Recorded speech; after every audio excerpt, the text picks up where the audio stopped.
Welcome to Building Sustainability Podcast with me, your host, Jeffrey Hart, aka Jeffrey the Natural Builder. Every fortnight, join me as I talk to designers, builders, makers, dreamers and doers, exploring the wide world of sustainability in the built environment by talking to wonderful people who are doing excellent things. Hello and welcome to the podcast.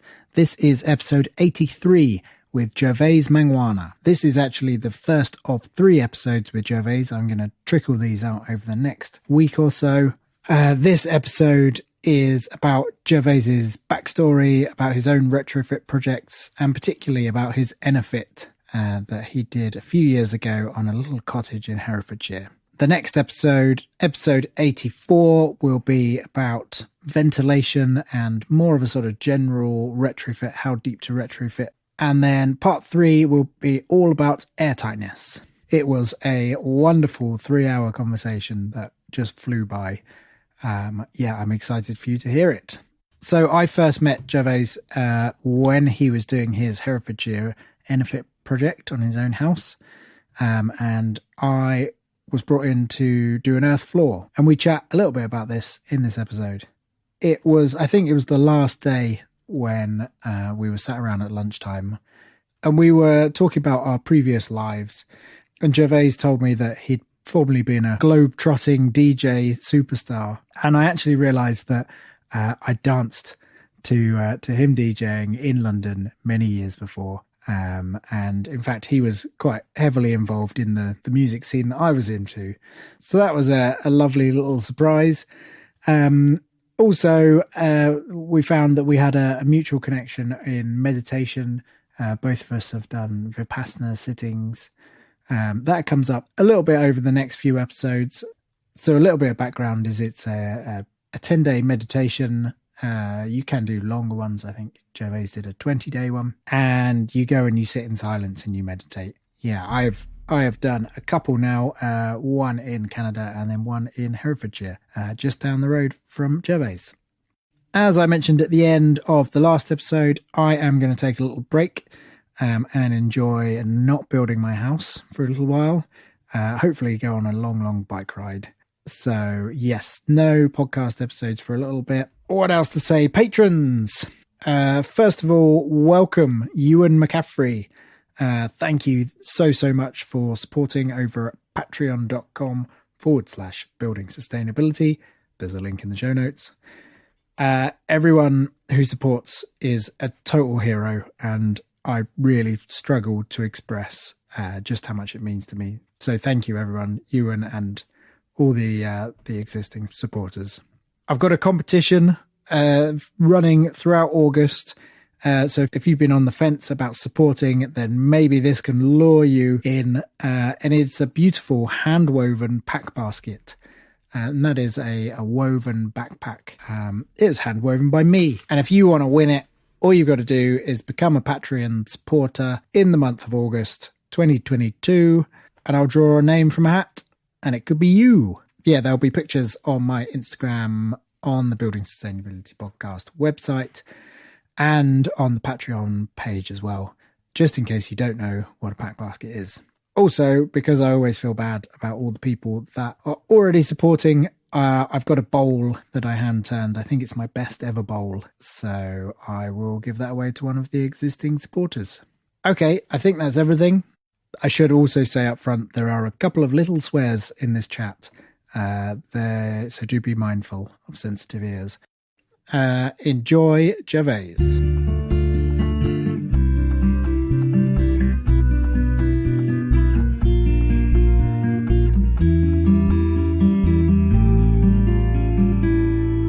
So I'm Gervase Mangwana. That's the way I say it most of the time. Most of the time. People always ask me, how do you say your name if they don't know? And I say, I don't really know either. My mum knows. Right. Yeah. And I don't think I've ever quite got it right. So I've given up caring. I'm focused on retrofit. That's my big passion, really. But I'm also accredited air tightness tester. And I do, so I also look after a a modest-sized district heat network at the meditation centre that we were both familiar with.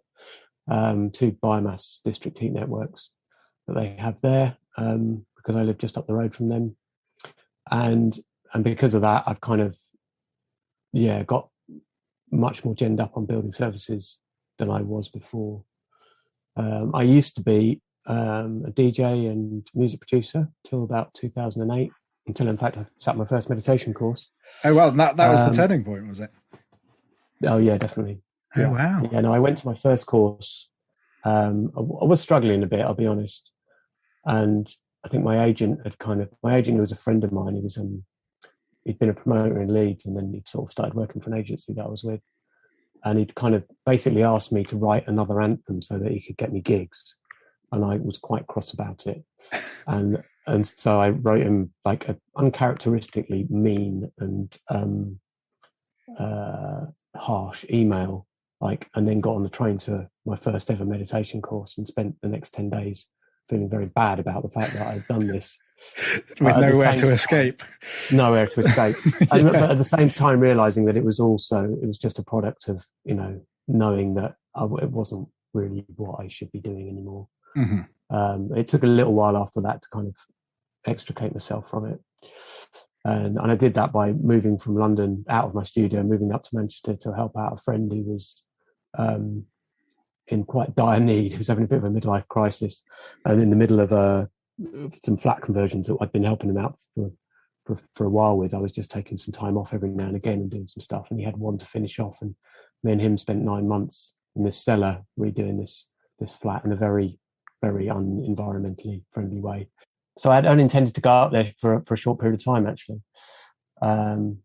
Then met my wife through the meditation. We just sat together, and I did a degree when I was in my 20s, in the standard time. Made a complete hash of it, complete and utter hash of it. It was a very bad time. Learned how to make music instead, and so I'd always had this. What was the degree in? Mathematical physics. Okay, right.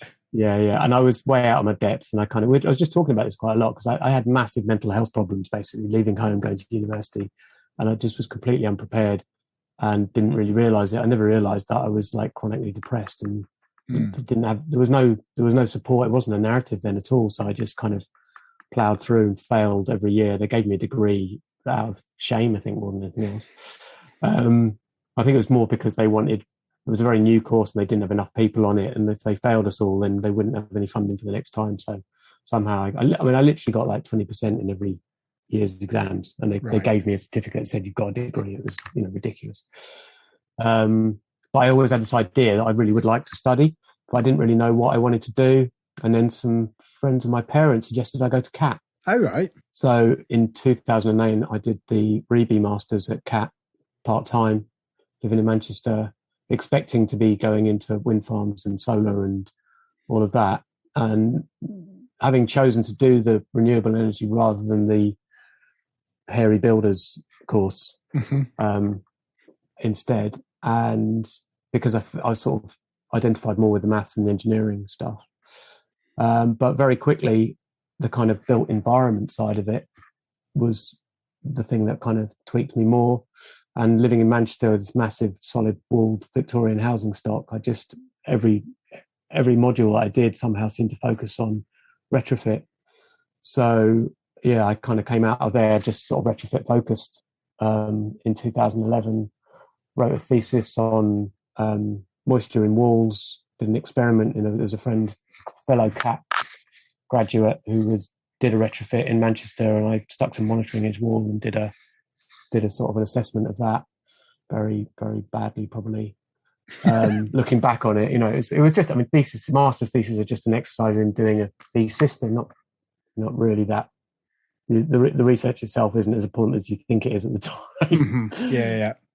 And then I got involved with another CAT graduate that was kind of locally funded, local energy funding schemes, and I used that to fund purchasing thermal imaging camera and a air tightness fan, and we did a whole load of basically sort of SAT-based assessments in Chorlton in Manchester, where I lived at the time,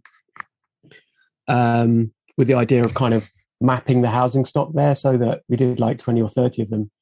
And the idea was we tried to do as many different types, and then people could kind of identify with the house that was like theirs and see the report of it, which is an idea that's sort of coming back round a lot more now. And then I retrofitted our house in Manchester quite deeply, but very much on a budget. It was quite a small place, which you can see online, because I think the Carbon Co-op did a bit of an interview about it. And then I started working for the Carbon Co-op, that you're probably familiar with. Do you want to explain what they do? So Carbon Co-op, it's a members co-op in Manchester, and it sort of, I think it started out more as a kind of energy focused thing, but there was a very distinct sort of retrofit aspect to it. And they do an assessment, they have an assessment process and a tool which is, it's basically a facsimile of SAP, the standard assessment procedure, but built into a web-based piece of software, so much easier and more user-friendly than SAP itself is, and much more, it's not a black box. You can kind of look at all the bits of it and play around with it much more easily. It was developed by Tristan Lee. Okay, you know don't know Tristan, no. Do you know the open energy monitoring people? No, it's all open source. I don't know about it too much, but they're a bunch of wonderful geeks. Developed a bunch of monitoring stuff that's all open source. So there's lots and lots of it now. I've got a car charger, but basically you kind of need to be a bit of a programmer to be able to kind of do it, which is why I've always shied away from getting too much involved with it. But it's quite big in the scene. I think it's well liked, but I think it's liked by people who, for its open source aspect and its freely available kind of ness. Yeah. But as a kind of robust, kind of very widely applicable, kind of just dump it on a bunch of ignorant people, not going to work so much. That's my understanding of it anyway. So I helped them sort of developing the tool so that it was more and more useful, and then started doing assessments for them in sort of 2015. And that is, the Carbon Co-op is now people powered retrofit and launched. Yeah, because you're a director or a trustee, or I'm a trustee of them now. Yeah, a board member. Yeah, so they launched last year. So they had a couple. They were one of the BASE funded pilot schemes. There was 7 or 8 around the country. There was one in Bristol CSE Future Proof. Oh yeah, all that lot. So they were one of them. And then People Powered Retrofit was one of them. So it was a BASE funded thing for a couple of years. That ended last March, and then they decided to sort of go it alone and went out for shares, got a massive load of money together and launched in sort of November. Great. So yeah, it's just sort of, for me, it's just sort of carried on from what we were doing, and it's just got a lot more serious. They've got a full staff now. Yeah. And we had a staff and board away day in some Walter Siegel houses in a youth hostel near Chester. Nice. I think that might have been what I saw a photo of. Yeah, so I was somehow weirdly sort of front and central in that photo. Yes, you were. Sort of found myself there. I was like, oh, should I be here really? They're wearing orange as well or something. Yeah. So yeah, it's just such a wonderful thing to be involved in. It's so brilliant, and they really so I moved down to Hereford in 2018. A place that I knew because of the meditation centre, but we came here so the children could go to the Steiner School here. There's a state-funded Steiner School here, and we knew a lot of people who already had kids there from the meditation centre and like in the local community. Plus, it's a real low energy hotbed around here. There's Mike Whitfield and Di Reese, who are both passive house new builders. We've got Nick Grant and Alan Clark. We've got Andy Simmons. All got George as well. George is just up the hill from me. Yeah, well, he popped down when I was working on your floor. Oh, did he? Yeah. You know what? I don't think I knew him then. He just said, "Oh, I heard you were working down here, and I thought I'd come and say hello." And he said, "Oh yeah, I just built this little straw bale house out of panels." Yeah. And I thought, "Oh, that's wonderful." And really wanted to go and see it, but it was. I think we went a couple of days over on the floor install, so it was. Did you? Right. Okay. I was kind of a bit about that. Over what I wanted, maybe, but yeah, still. Sure, I can imagine. But yes, so it was funny to find out that he's his straw bale house is sort of one of the the benchmarks of good passive natural. Yeah, absolutely. So, yeah, clay plaster as well, isn't it? Yeah. So he's like, we go riding on Sundays. He lives, I could walk there. Yeah, he's the nearest. Yeah, although Mike's just building another passive house from the people around the corner from me. So there's a really good. I don't know what it's like density wise, but we always fantasize a little bit that we're kind of got for a rural location. I guess we've got a bit of a passive house and low energy hotspot. Yeah. So yeah, we moved down here, and I initially thought maybe we'd buy somewhere. We had ideas about community, getting small holding, a few people together, and so we'd sort of rent somewhere until we saw where the land lied. But I just couldn't quite face living in an unretrofitted house. Right. So we ended up looking for something that was definitely a doer-upper. Found something, and initially wasn't going to go for EnerPHit, and I got Tim Martell, who's not that far away, over in Stroud, to come over and kind of do a quick PHPP. And he said, I don't think you'll be able to get it there. And I said, well, this is what I'm planning to do. And he went away and came back and said, actually, it's not that far away. So at that point, we were like, right, well, okay, maybe we will. So we decided to go for it. Can you describe the house? Or, what so, it was before? it was I've just recently done an assessment for people who said that the original cottage was a hovel, which is obviously there's an actual definition of what a hovel is, which I keep meaning to look up, but I suspect this is what it was here. And I think it was probably one room with a fireplace and possibly a bit of a loft upstairs that maybe you could sleep in. So when it was originally built, 1838. Yeah, it's called Reform Cottage. So it was built around one of the Reform Acts at that time. And I do actually have a lot more information about it, but I haven't yet had the time. I've got the deeds from pretty much every sale since the one after that, excluding the one people that I bought it off. I've got everything else, big wodge of stuff that when I've got some time and retired, I'll look through. But so it's that's the original cottage. It's tiny. It's sort of like, I don't know, 6 meters by 3 meters or something, solid sandstone, and it literally just sits on mud. That was one of the things that Andy and I first found out. I got Andy Simmons to come out here. It's actually when I first met him properly, because he lives in Hereford, and he did one of the first retrofits, passive house retrofits in the country, if not the first, at his house in Hereford. So I paid him for some time to come out, and we had a poke around to see if it was a goer, basically. I'd done the CLR course, which he was running.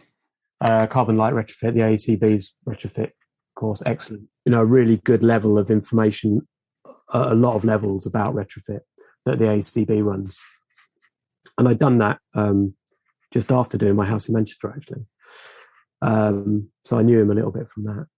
But yeah, I got him out for like an hour, and we kind of poked around the eaves and tried to work out, whether it was worth doing.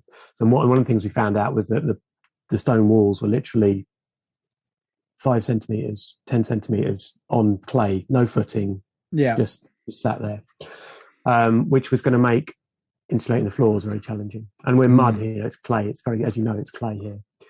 So that was the original dwelling, and then in 1900 they extended it, doubled the size of it with a solid brick extension, and then it had a double pitched roof.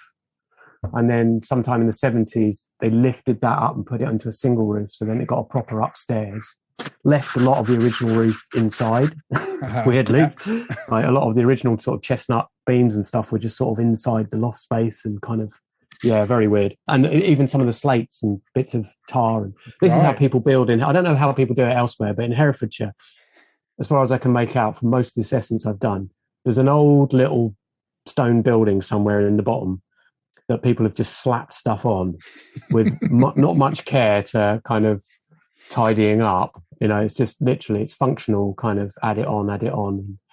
Very hard to kind of work out. There's obviously very little record of them. So that kind of doubled it. And then in 2000, just before the woman I bought it off bought it, somebody stuck a pretty disgusting brick and concrete block cavity, almost doubling the size of it on the end, with brand new PVC windows. Oh, is that the bit sort of far end from the from the drive, exactly. Yeah, with a weird slanting wall to make it so the drive could come down. And So altogether, quite a mishmash. And I went to the planners with a pre-app to say, look, I want to wrap this totally. I was expecting initially, because PPR's carbon co-op are very wood fibre oriented, and I'd done some jobs in Manchester where we used wood fibre. I was quite wedded to wood fibre. But it does particularly then have the disadvantage of cost and poorer performance for thickness. But I was expecting to do that, and I was expecting on the sort of front facade of the cottage, which was sort of the nicest of the lot, to not really be able to do it on the outside. I was expecting to have to internally insulate. That was kind of my initial plan. Because it changed the character of the exactly building. Yeah. But actually, it was a bit of a mess. There was a massive bulge on the front wall, and you could see where they'd lifted it up.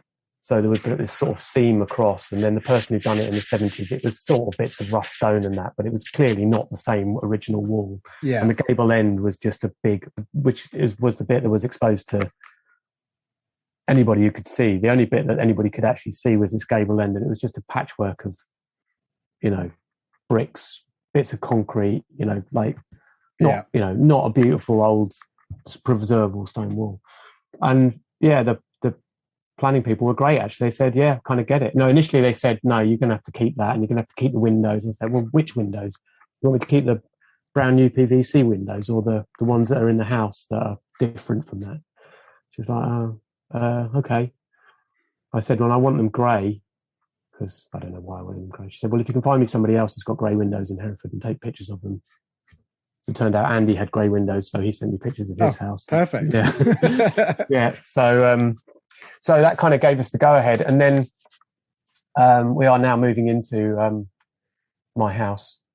So I decided I was going to go for EnerPHit, and wood fibre was now, I wasn't going to get to EnerPHit with wood fibre. So I started looking at EPS.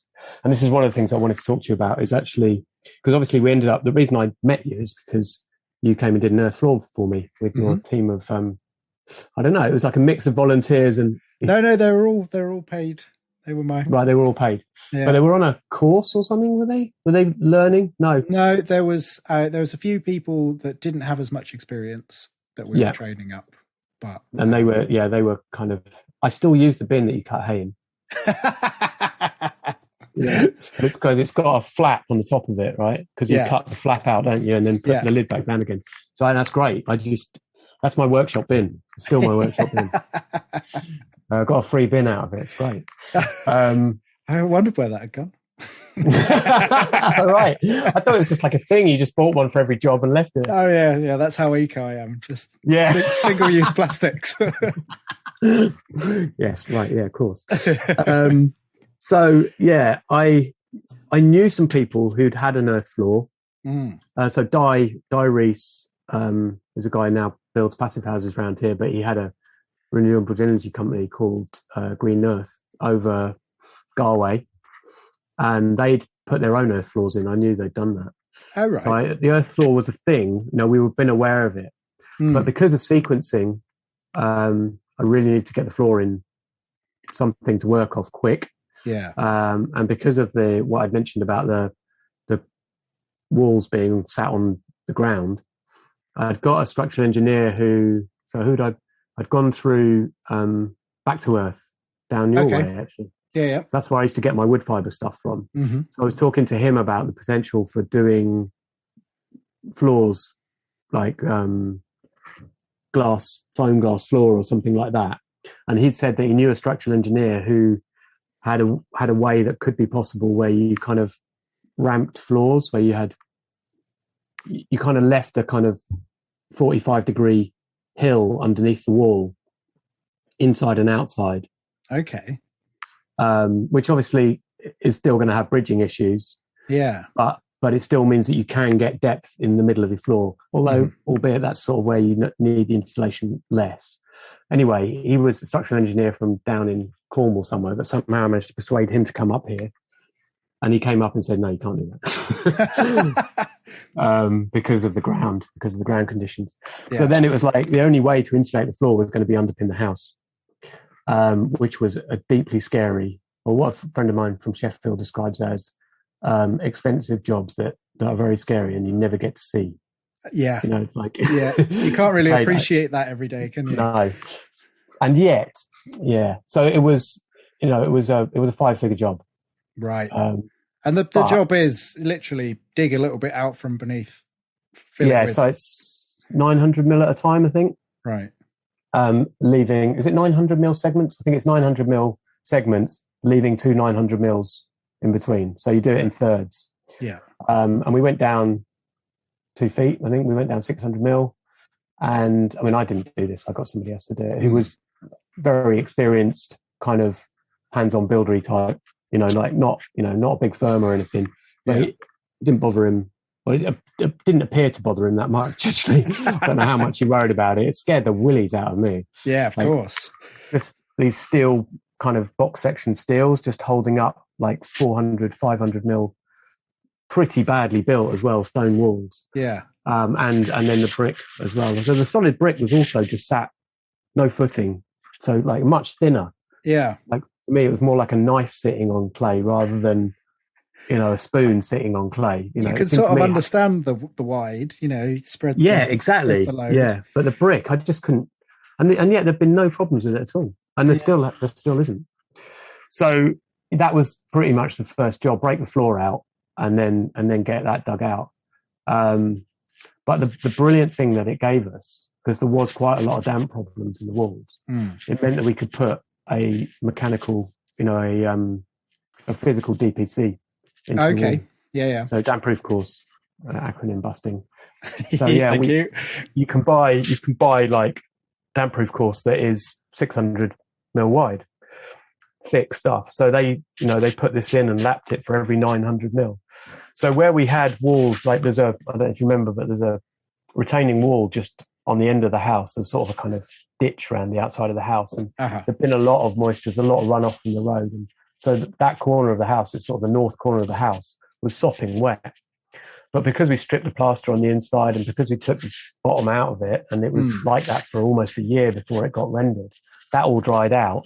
And the new damp proof course means that, you know, the big problems that there would have been with externally insulating with EPS, which was what I decided I was going to do, was what is left in the wall, what still can get into the wall, and therefore what will not be able to get out of the wall. And all of that just disappeared without being able to put in a damp proof course. So it was a kind of silver lining in what was otherwise a very expensive, scary job. Yeah, because it made a lot of other things possible. But what we wanted to then do was to put the, you know, kind of, I now started to use traditional to mean concrete and yes, that's a common thing. PU foam. Yeah, I'd say conventional is how I would call it, but not conventional. Yeah. I mean, I use it slightly tongue in cheek. You know, it's like the traditional method is concrete and PU foam. So, so that's what we did. We put PIR and a concrete base. Oh no, maybe just, I'm not sure if I managed to persuade the building control to go for just hardcore, which is what I'd done in Manchester. I just put hardcore under my PU foam and then put a screed over the top because I didn't want to dig out very much. But I think here we were sort of forced into putting a concrete base down. Yeah, and then I think we put concrete on top as well. And I was expecting, so we'd sort of written off the earth floor. And then a friend of mine who was helping me out, another meditator friend of mine, did his prof dip at CAT as well, actually, he's an architect now. He came down to visit and help out for a bit, and he'd been to see John Christopher's house in Birmingham. You know John Christopher's, or know of John Christopher? No. So I don't know him well, but I have actually just coincidentally started working with him on a project. But anyway, he apparently he's got earth floors downstairs and upstairs on suspended timber upstairs floors. And this friend of mine happened to come down and sort of say, I've just mentioned it. I mentioned it to the project manager who was helping me out. He knew that you'd just done Ed and Marina's place. Yeah.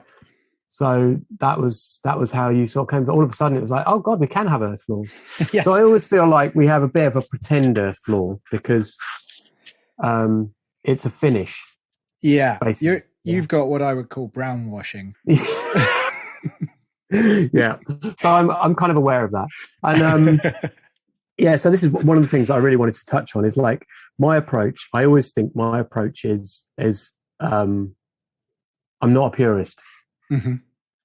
I'm a pragmatist, and so I'm kind of I think I try to find a balance between lots of things.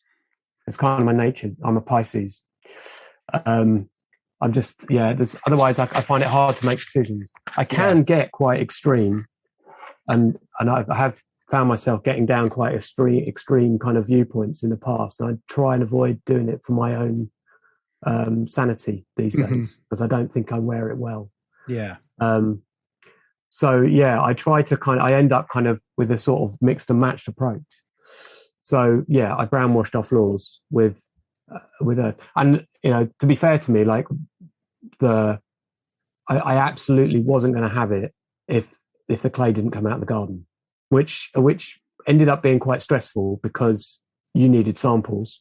And we were on a schedule, as all these building projects are. I mean, it was spring 2018 and we were moving in July. We had a moving in date.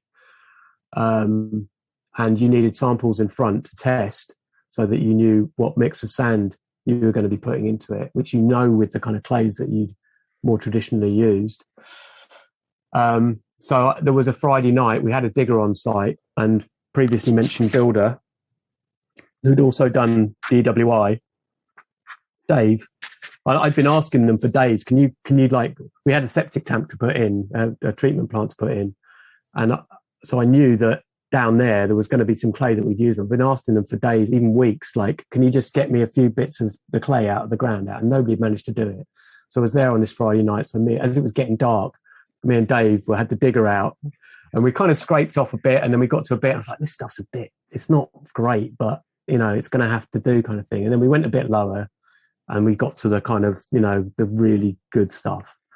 And then I got that off to you, and I knew that down there was going to be enough to do the rest of the floor. And I've still got bags of it like lying in the garden. Yeah, because I remember that initial conversation, because the difficulty is, I mean, as you discovered, your dig was a really good example. It's like there are different seams of earth. You take away the topsoil, and then you go down and you thought like, oh, this is something. But then you went a bit further and it changed. It went from like grey to brown, didn't it? There was no, it's red. It's all sort of red. Oh, but it was just it's a bit mixed on the top. It had other stuff in it, basically. Yeah. I don't know if it wasn't so much that it had been turned over, but it just wasn't as pure, And then I think we broke through a tiny kind of bit of, it's hard to call it even rock here, but it was a little bit of a mud stone kind of shelf, and then underneath that was something a bit more. And in fact, going back to the structural engineer, he'd had a look at his geology maps for there, and he said it is very much, I think he calls them cells. Did he call them cells of clay around there? It's very sort of dispersed. I mean, it's all very red around here. It's very very red. Although I was cycling on Sunday, and over the other side of the river, it's quite grey actually. There's a bit where it's like, have they put something on the fields here? It's not red, but then I looked at the ground and it's like it's a bit of a different colour. Yeah, but it is the other side of the river. I was I was very nervous about leaving you to dig the clay. But then I think you might have sent me a picture, or I think I came over maybe, but you were showing me this hole. And it's like, these guys are doing it properly, because I didn't want you to dig a load of one clay and then move to a different thing and dig me something else up. Could have thrown everything out. So we'll be back after a quick break. Hey there, I'm Mick from the Mick and Pat Show.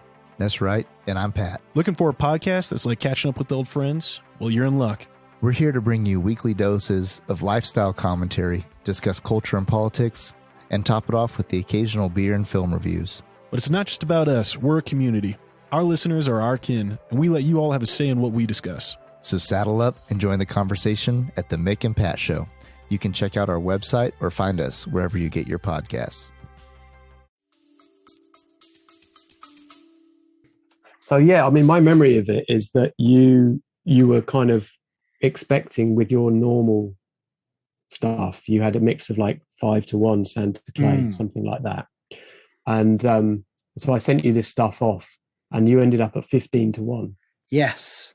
Yeah. Well, it's not a fair comparison like for like, because I was mixing your stuff up to a wet consistency, Right. which sort of changes how much clay goes into one sort of volume. Right. Oh, I see. But yes, I was very surprised when I didn't expect it to be that strong.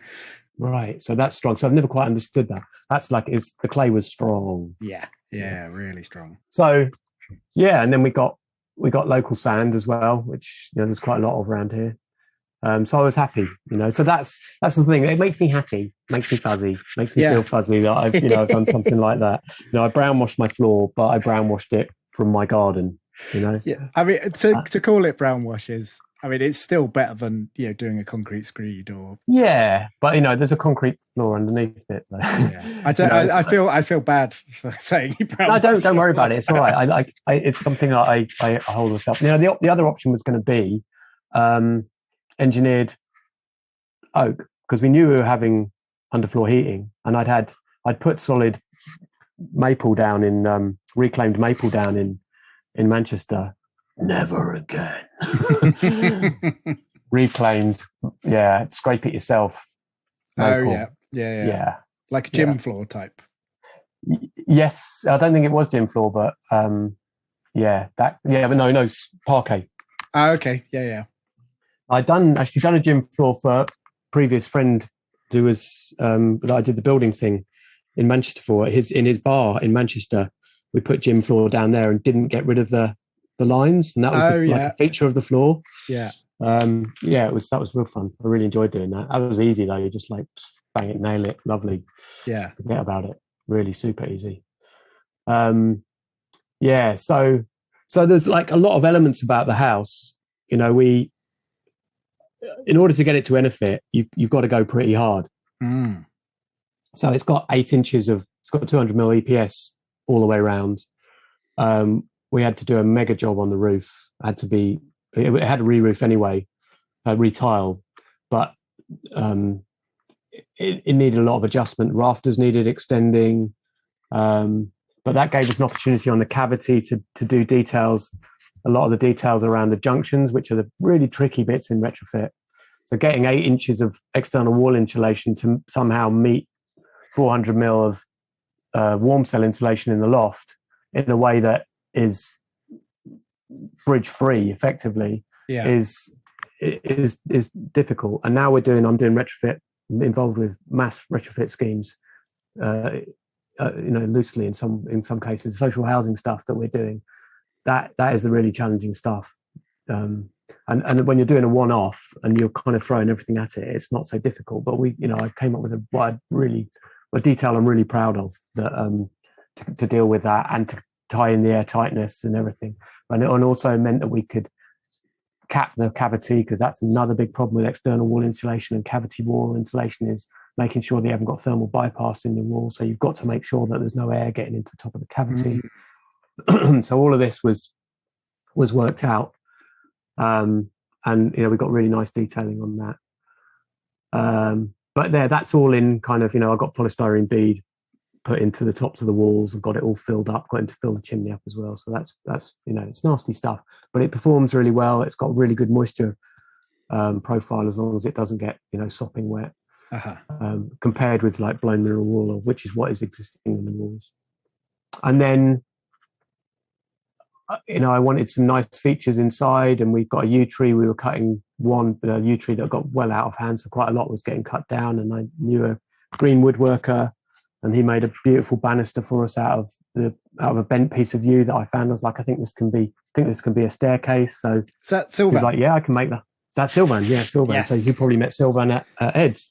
Do you know what? I didn't actually. I met him randomly on a straw bale building course in South Wales. Oh right, yeah. But yes, I was instantly charmed by him. A wonderful Yes, chap. he's instantly charming. Yeah, he's a very good friend of mine. I love him very dearly. Yeah, and he's actually. I was talking to you recently. I was asking you about a tiny home. Yes, yeah, on a trailer. Yeah, that's Sylvan. Yeah. Uh-huh. So it's Sylvan's Sylvan's he's currently designing his. It's quite a large trailer actually, I think, compared to yours. Right. It's a 40-foot trailer that he's owned for some time. Large. Flatbed, the metal flatbed. Yeah. He's got 3 children. So yeah, so he's So that's a lovely little project actually, because I'm obviously membranes, mechanical ventilation, and this kind of pragmatic approach. I love my earthy materials, but I pick and choose, and I also like very high performance. And I'm probably a bit shy of doing embodied carbon calculations. I certainly was when I was doing this place. And he's not using any tapes. He's not using any gunk. Yeah.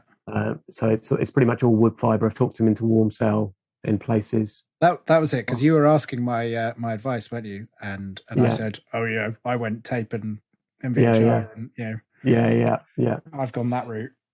Yeah, so I'm not sure where we're up to with ventilation with him, but it's really nice that it's an example of actually what we were talking about before, just before we came onto recording. I think 2 people who have, I guess we don't have we're not extremely polar, at least not on the building sort of matter, but we definitely have different opinions about things, and we have to kind of negotiate that. But it's really nice that we're able to find a way to collaborate on something where we definitely probably wouldn't have the same approach. He came to me and said, look, I don't really know that much about this stuff. I know that you do, but I want to do it this way. And I'm really open to you sort of saying you're just not going to be able to, or whatever. But that in itself meant, okay, right, well, I'm going to go the extra mile for this guy, and let's find a way for it to work the way that he wants to do it, So I've gone out there and gone okay, to all my woolly mates, and sort of said, okay, well, we really want to actually go as woolly as we can here for Sylvan. And we've come up with something that hopefully will work well. It's great. It's a lovely little project. They're so nice, tiny things. I mean, it's kind of new build as well, although there is the flatbed to work around. It's got lovely limitations, isn't it? It's really nice working to limitations. I don't know if I would say they were lovely. They're a headache. But then, as you say, it is nice, like to have a strict, constrained thing to work to is. I mean, I complained about it, but it is in many ways better than having blue sky to sort of get overwhelmed by. I think this is one of the things that I love about Retrofit, actually, because I just have the kind of mind that I do not find choice liberating. I can't go in supermarkets unless I've got a very distinct list. Yeah. In fact, when I had my music studio in London, I think this isn't a false memory. It might be a memory of a joke that I made about it. But there was a while where I was so down on my luck that I was living in my studio. It was literally that was my home as well as my studio. I had one key in my life. That was liberating. I used to go to the Sainsbury's up the road in Whitechapel, and I remember going in there once. This is how I remember it anyway. I went in there to go and get my dinner, and so repulsive was the experience that I came out without anything, because I just was overfaced with the choice, and it was just too much. So I shut myself down in choice making because there was too much of it. I thought my brain doesn't work well with that. So I think that's why one of the reasons why I'm drawn to Retrofit, because it is inherently limited. It's inherently there's a framework that you have to work within. Yeah. Give me a totally blank canvas, albeit you've got a plot maybe, and you've maybe got, I suppose, if you've got an outline drawing. But I think it's given me mild chest pains actually thinking about it. So I do like that about Retrofit, that it's stuff that's there, that's to work on. So we're somewhere in the middle of the house, aren't we? Oh yeah, you talking about your banisters. Yeah, so I'm talking about banisters. So there's that, and then so I'm sort of saying the kind of the brown, green, whatever washing that we've done here. So although we use the air tightness layer here, on the walls at least, is the internal render. Okay. So it's a sand cement render, and all of this stuff was moisture checked. So it's EPS on the outside, sand and cement on the inside. And it's the sort of, do you know Nick Parsons? I know of him. Nick Parsons. Yeah. So he's very willy. It's at Sheffield, Sustainable Building in Sheffield. He's been doing retrofits since before it was a word, I think, probably. In fact, I think he jokingly says he's now on the third retrofit of his own home. You know, he's taking stuff out that he did the first time round in the 80s, you know, kind of 20 mil of EPS or whatever it was then. But he's a wood fibre lime kind of guy, and he came and did my place in Manchester, and he helped me out on a couple of other jobs up there. But he's a sounding board for common sense, and we use each other now. I'm very, very honoured that he kind of rings me up for the same purpose, so that you can think through problems rather than there being definitive answers in retrofit. And almost always this is about moisture. Almost always. That's what we're talking about, because that's the thing that scares the willies out of us. Yeah. In other people's homes, you know, it's a different conversation when you're doing it for yourself. Yes. But it's the same conversation, but the risk aversion is slightly less because you're taking it for yourself. Yeah, yes, and there's certain things where you're willing to be a bit of a guinea pig if you want to try something. Yeah. Whereas you wouldn't do that to someone else's pride and joy. Yeah. So I had those kind of conversations with various different people. This is generally how I work, is I have conversations with people rather than going out and getting woofy models even. You know, I don't actually know what the woofy stands for. Oh, I don't know that. It's probably German. But anyway, it's sort of the go-to two-dimensional moisture modeling software that's quite expensive to get. I think I did have one done for the one in Manchester, actually. But yeah, it's generally if you feel like there's a risk that's big enough to check, you generally get it checked with a woofy. You get somebody like Green Gauge to do a woofy for you. Yeah. So yeah, I'd been through all of that here, and we'd ended up in what I didn't imagine I was going to end up in, which is cement, sand, and render on the inside as an air tightness layer, and a bunch of petrochemicals on the outside. You know, having started out thinking that I was going to be doing nice woolly wood fibre and probably lime. In fact, at one point I was imagining doing diaphanite on the on their internal wall insulation, and they'd even thought about doing it externally on the other walls. We'd have ended up with a very different performance. You know, it would have been much less well insulated. So you wouldn't have been able to get EnerPHit, well, not without some pretty serious thicknesses. It just wouldn't be practical. Yeah. Or cost effective. Yeah. I mean, do you feel happy with the choice? Yeah. Yeah. No, I do. Yeah. But I remember an ex-girlfriend once said this to me. It's like, once you've decided what you're doing, you're almost always happy with it. And it was an interesting observation, because about, some people have an insight into you that you kind of hadn't thought of at all. Yeah. I think mostly because you think that's how everybody is. You just kind of, sometimes you just assume, if you haven't thought about it, you assume that how you are is how other people are as well. Course. I now am much more aware that is not the case. Thankfully for the world, probably. But yeah, I kind of, there's definitely things I do differently, but generally as the overall approach, I'm very happy with it. We love it as a home in general. Sonia, my wife, has many misgivings about the kind of complexity of the technology involved in basically the heating systems, really. Which will change in time. We didn't put a heat pump in at the time. I didn't have confidence in them, and it was one thing too many for me to get my head around. At the time, we were just classically having a second child during the middle of it. We weren't living in Hereford at the time. I was coming down here and back up, so it was a pretty stressful year and a half getting it done. But yeah, so it was on. We don't have mains gas here, so it was on bulk LPG at the time, and I didn't really want to keep it on that. I knew I didn't want to keep it on that, so I wanted to get the demand as low as possible, hence the EnerPHit. And we've been heating it with direct electric, so we have a massive thermal store which has got 3 immersion heaters in it. We use Octopus. We were on Agile until that went silly, and now we're on Go, so I get very, very cheap nighttime electricity. We've now got electric cars, we've got a house battery, we've got PV, but I do all the other stuff first, obviously. Yes. and all that works really well. Like, so my import is very low, and I pay naff all for my energy, because almost all of my energy is 5p a night, 5p at night rate. You know, I can manage to get it all off that, but it is a bit of a headache to manage. It's quite manual. Yeah, I think that's probably one of the reservations about going sort of full passive house EnerPHit is the technology, being able to use the technology. Yeah, and I think all the others would say, you know, don't do what Gervase did.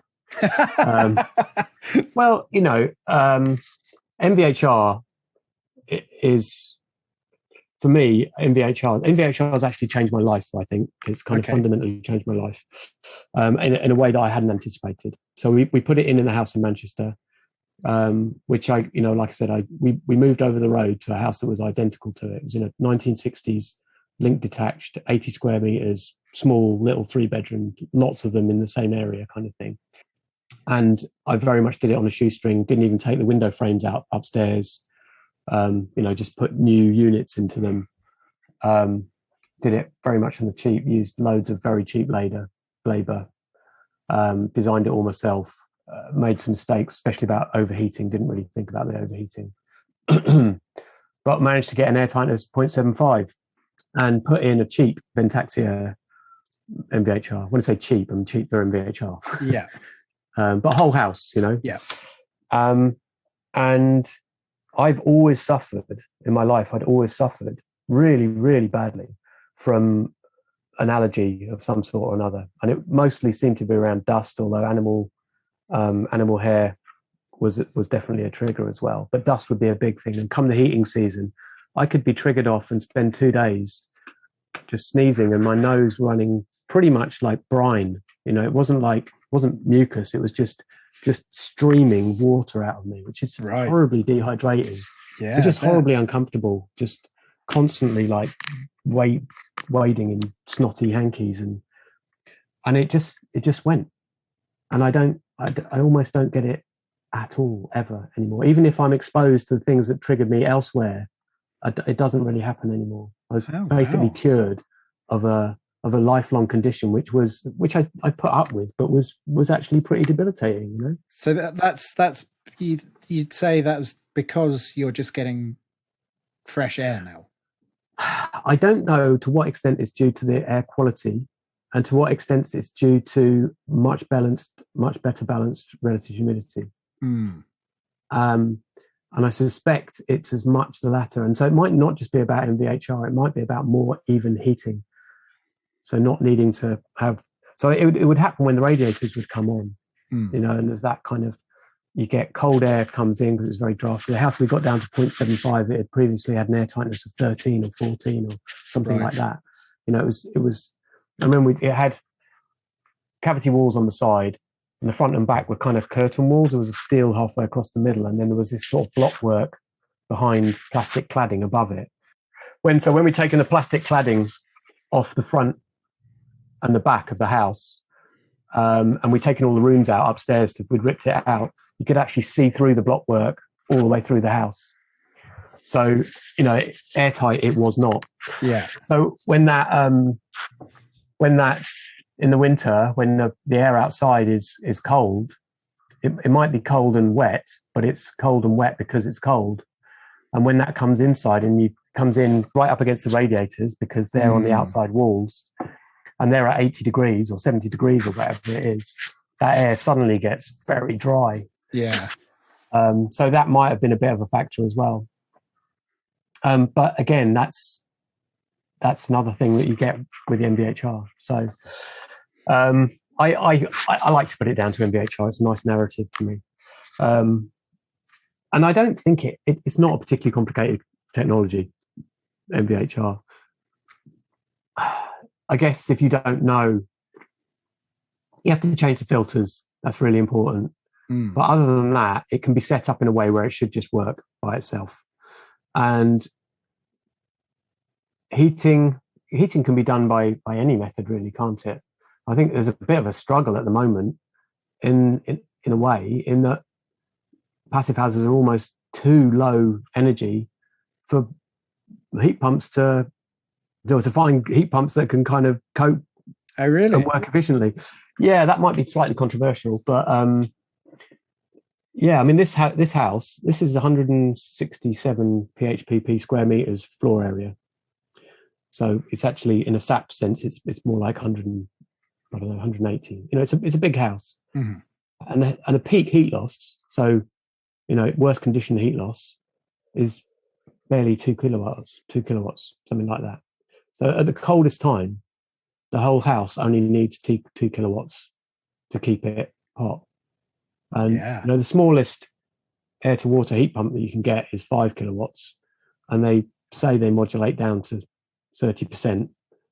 So that's, that's not much less than 2 kilowatts. And most of the time, 2 kilowatts is way more than you need. Yeah. So, you know, just by those, I don't know if you followed that simple kind of reasoning, but Yes. Yeah. you know, so it's never likely to be wanting to work at full capacity. So yeah, I'm in the process of kind of designing a system for the heat pump to come in at the moment, and I'm still going to use the thermal store that we've got, which is quite large. So, but I've been advised, don't heat off the thermal store, just run the heat pump stupidly low temperature into the underfloor heating. We don't currently heat the upstairs of this house at all. Same with the one in Manchester. That's kind of been the strategies. We put the tails in for the radiators, but then we never put the radiators in. And yeah, I might change that.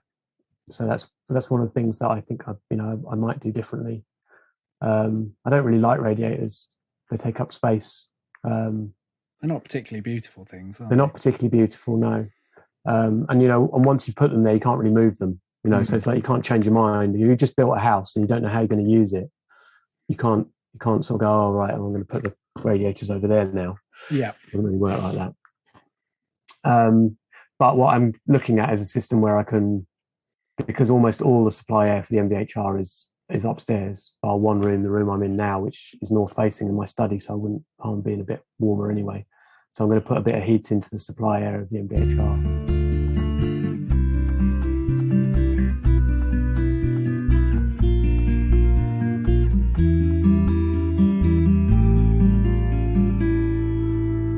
Many thanks to Gervase for sharing his knowledge and experience. I'll be releasing part 2 of this chat very soon, so keep your eyes peeled.